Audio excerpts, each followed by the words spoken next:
Hello friends, welcome to my channel and thanks for watching this video. So we have ended with one very interesting week on the Wall Street where all the indices have actually performed well, but most specifically the Dow Jones Industrial Average, which has moved by nearly 1% of 400 points, and VIX is, I would say, a bit higher. Looking at the US economy, more than 15 or 16 is obviously on the higher side. And VIX does not always moving higher means that the stock market will move lower.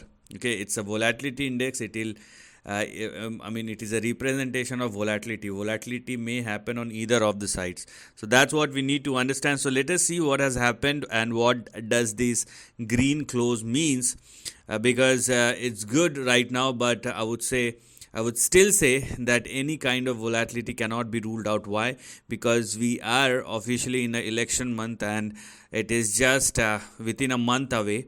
So you need to be a bit more cautious about these kind of moves. I'm not talking about the trend. I'm talking about any uncertain volatility which may haunt the market in the next 30 or 40 days. That's what I'm talking about, and not the breakdown of the trend. But looking at the current close, it looks very good and it looks positive. So let's see what has happened and what the chart are telling us. So let's start with the outperformer, which is Dow Jones Industrial Average. So this is the price chart of Dow Jones. I have talked about the big move, I would say, quite a month ago, and now it looks like that move is eventually playing out because right now Dow Jones is trading at its lifetime high. So if you are looking at the intermediate trend as far as Dow Jones moving average is concerned, it is exactly playing the role as per the script, and this is what I'm talking about. And I have talked about this couple of months ago. I specifically remember. If you want to go and check, you can check it in my USA weekly report series past videos. You will get to know about the big moves. So this is what I'm talking about now. It is official, or it looks like very positive affirmations are coming that now Dow Jones is moving towards this range, which will be in between 45 and 47,000. So this is what we're going to look at in the intermediate trend in the upcoming weeks moving forward. But obviously there are certain things which one must remember. So what do we need to look at? We must focus on these two levels. Okay, and please consider these two levels as our support and stop loss right now.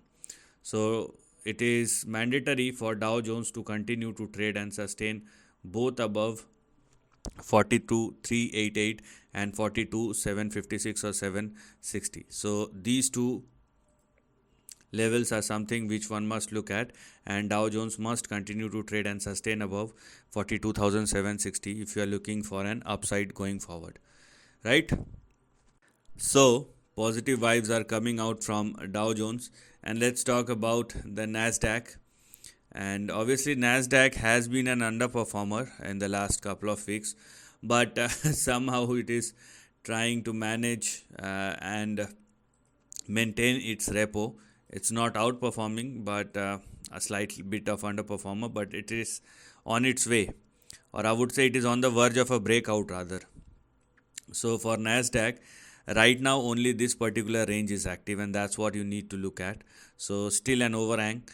So what do we have as far as Nasdaq is concerned? We have 18,000, which is our support and stop loss, and don't go below that. And right now, what is active in Nasdaq is 18,767 or 768, and you have to wait for the Nasdaq to break out at or above 18,768 if you are looking for, or if you are still looking for an upside, okay, or fresh upside, I would say. Now, what lies beyond 18,768 is the question.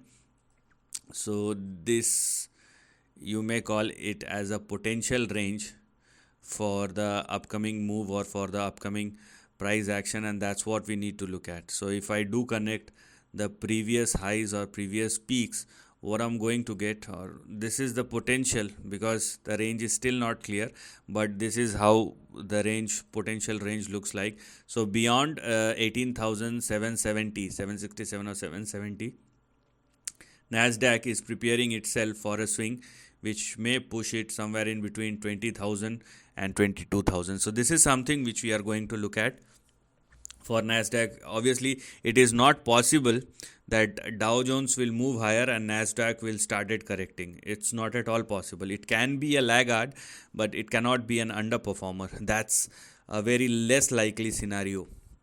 Now the next is obviously the most balanced index, which is S&P 500. So when we are looking at S&P 500, it is obviously reflecting all the positive vibes.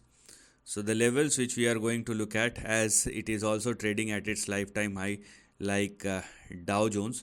So the level, I would say, which one should focus on is this particular line, which you can consider as your support and stop loss for the time being. So please do not go below 5775, 5775. This is the potential support for the time being, and the range which one should look at are as follows.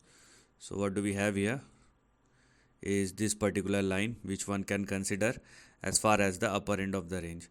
So the trend which one should look at for S&P 500, and if it will continue to trade and sustain above 5775, may push S&P 500 somewhere in between 6,200 and 6,500. So now this is the new range which one should focus on in the intermediate trend or in the next couple of weeks. So big things are probably opening up. The Nasdaq is a bit laggard, but when we are looking at S&P 500 and Dow Jones, they are performing exceptionally well. Now let us see the most important thing, or the factor, one of the prime factor behind this move, which is obviously the dollar index. And you can clearly see a relentless move on the upside, because it is quite an opposite, because Dow Jones is moving higher, and so does Nasdaq. It's not closed in red, but dollar index started moving higher. It's actually a sign of worry, because one or the other thing is indeed wrong. Either the equity market is wrong, or this dollar index is wrong. Okay, so one or the another thing has to become wrong. So let us see what will happen, because unless dollar index falls consistently or closes below 99, you cannot call this a downside, because it is still trading in between a range where we have 99 and 100, 101 as far as the lower end of the range is concerned, and we have 104, 106 and 107 as far as the upper end of the range is concerned. Now this geopolitical crisis actually impacting the overall trend and keep the dollar index. Obviously it should move down, because Fed started cutting rate, but there are certain reasons because of which dollar index is not moving lower. So on the face value, we cannot say anything, but the dollar index is moving higher, and that's what you need to look at as far as the dollar index is concerned. So you have to be, that's why I have said you have to be a bit more cautious about the current or the fresh up move, because all the equity market indices are moving consistently higher, and dollar index started rising once again, which is not at all a good sign. So please understand, if there is, I'm not saying that equity market will fall down, but what I do say is these two things does not go move simultaneously. They are inverse to one another. So either dollar index is right or equity market is right. Both cannot be right. Both cannot move in the same direction. And if it does move, I mean, beyond a certain or beyond a specific time, the trend will diverge. One will move higher or one will move lower, or vice versa. So please understand this fact. Now let us discuss about the volatility, because the volatility index is obviously closed higher, which is not at all a good sign for so this is the CBOE volatility index, and here we are. So what we can clearly see is a sharp up move where the dollar index or the VIX pushed actually up to 69 or 70, and now it is a cool off which is happening right now. So Let me check the momentum. So you can clearly see the momentum is down, or yeah, so this one. Now the monthly chart is giving us a clear picture about the volatility, because it looks like the volatility has actually bottomed out, and the way CBOE VIX chart is indicating, it's not a good sign, because if the volatility started moving higher, or at least the indicators are obviously indicating that you can expect increase in the volatility. That's what is clearly visible as far as the price chart is concerned, and that's what you should focus on. Okay, so here we are.